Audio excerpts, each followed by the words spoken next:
नमस्कार, मैं JRS news के लिए गिरीश शेखर हूँ। आज के ब्लॉग में मैं बात करूँगा बिहार की राजनीति की और राहुल गांधी के उस नरेटिव की जिसने कि नीतीश को मुश्किल में डाल दिया है।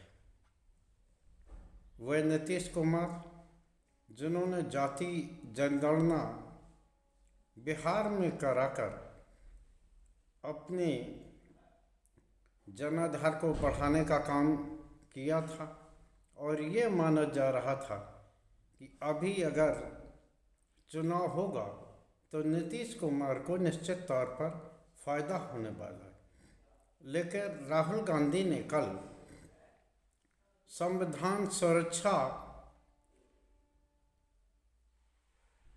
के तहत आयोजित एक रैली में नीतीश का बना बनाया नैरेटिव फेल कर दिया। उन्होंने नीतीश कुमार द्वारा कराई गई जनगणना को, जाति जनगणना को उन्होंने फेक बताया और उन्होंने कहा कि जाति जनगणना वो कराएंगे जिससे कि न सिर्फ पिछड़े एवं दलित वर्गों को आरक्षण बल्कि उनको पावर भी मिलेगा। अभी जो उनके संविधान के तहत आरक्षण की व्यवस्था तो कर दी गई और एडमिशन आदि में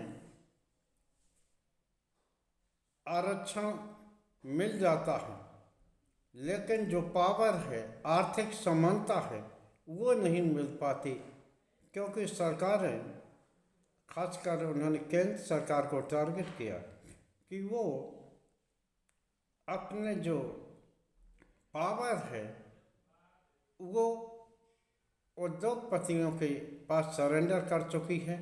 इसके लिए उन्होंने अडानी आदि का भी उल्लेख किया।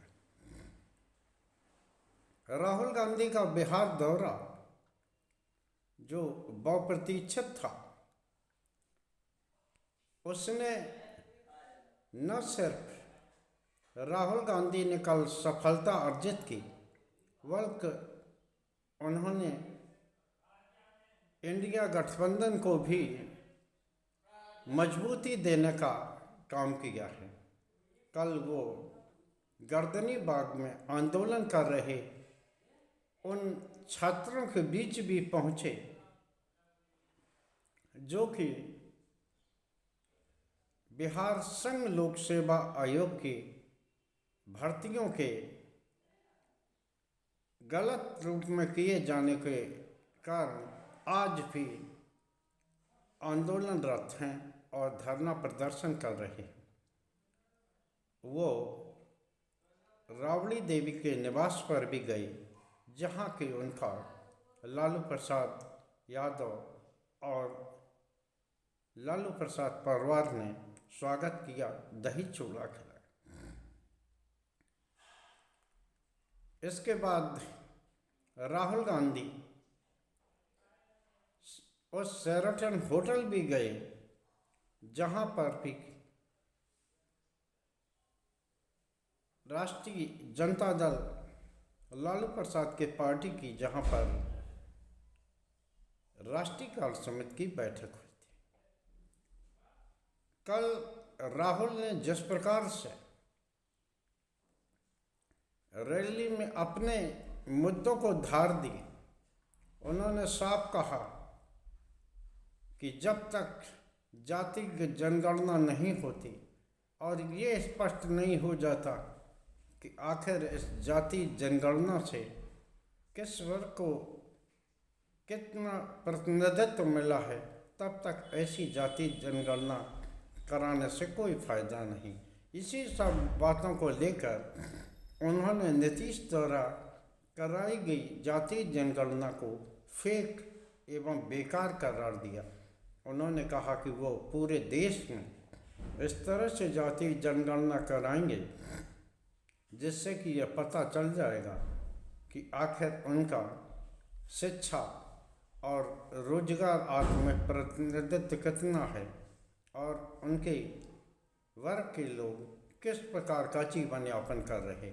उन्होंने कहा कि संविधान के तहत आरक्षण का झुंझुना तो मिला, लेकिन उन वर्ग के लोगों को जीवन स्तर में सुधार नहीं हुआ, क्योंकि पावर जो थी वो सरकारों ने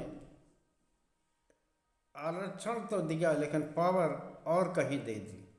उनका कहना यह था कि जब तक आर्थिक समानता नहीं होगी तब तक भले ही सरकारें बदलती जाएं, लेकिन आरक्षित वर्ग के लोगों में यानी कि जो आरक्षित वर्ग का लाभ ले रहे हैं उनको कोई लाभ होने वाला नहीं है।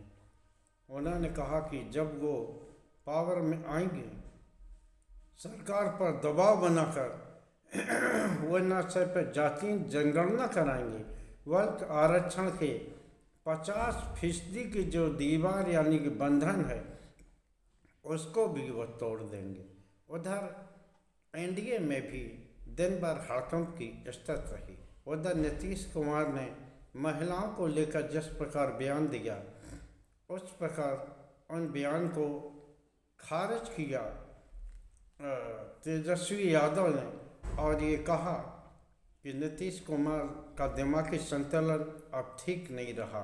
उन्होंने नारियों पर दिए गए बयान को लेकर जदयू में उपस्थित मंत्रियों और विधायकों से भी इस संबंध में उनका भी पक्ष जानने का प्रयास किया।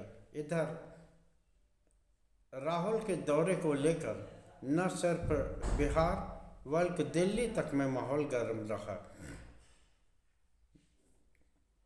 गृह मंत्री अमित शाह कल जदयू के अध्यक्ष संजय झा के निवास पर पहुंचे और संजय झा के निवास पर पहुंचकर उन्होंने दही चूड़ा खाया।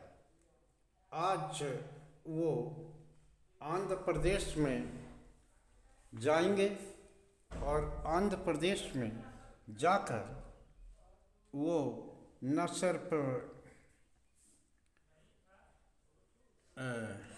उन्हें साधने का प्रयास करेंगे बल्कि चंद्रबाबू नायडू हैं उनसे बैठकर कुछ बात भी करेंगे, क्योंकि 31 जनवरी से बजटकालीन सत्र शुरू हो रहा है और ये बजटकालीन सत्र जो है बहुत ही महत्वपूर्ण है, क्योंकि ये मनी बिल के रूप में पेश किया जाने वाला है। अगर ये किसी भी तरह अगर ये प्रस्ताव गिरता है तो निश्चित तौर पर सरकार अल्पमत में आ जाएगी और वो गिर भी सकती है।